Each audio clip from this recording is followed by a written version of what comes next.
اور اس احساس سے خوف سے جینے کے باوجود حضرت عمر کا احساس ذمہ داری تو آپ سب کو معلوم ہے، خلافت کی ذمہ داری نبھائی تو کیسے نبھائی، اللہ اکبر، کیسا انصاف کیا،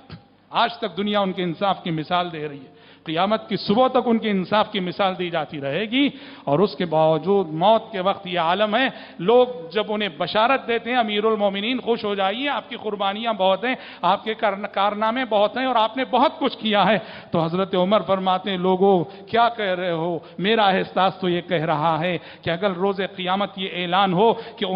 عمر نے جو خلافت کی ذمہ داری نبھائی، اس ذمہ داری کے نبھانے میں عمر نہ اجر و ثواب کا مستحق ہے نہ عذاب و عقاب کا مستحق ہے، تو میں سمجھوں گا کہ میرا بیڑا پار ہو گیا، فواللہ لا لی ولا علی۔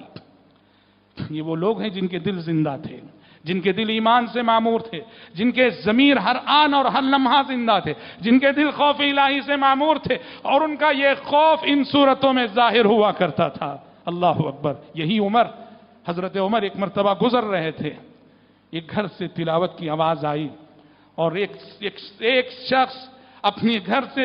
بآواز بلند تلاوت کر رہا تھا نماز تہجد میں، یا بعض روایتوں میں یہ بھی آتا ہے کہ پڑھنے والے خود حضرت عمر تھے، سورہ طور پڑھی جا رہی تھی، سورہ طور کی اس آیت پہ وہ قاری پہنچا، ان عذاب ربک لواقع،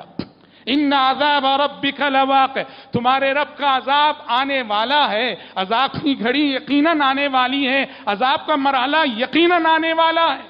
اس آیت کا اتنا اثر لیا حضرت عمر نے، کھڑے ہو کر روتے رہے اور اتنا اثر قبول کیا، اس دن بیمار پڑ گئے، اور بیمار پڑے تو 1 مہینہ تک بیمار رہے، لوگ عیادت کرتے رہے حضرت عمر بن خطاب رضی اللہ عنہ کی۔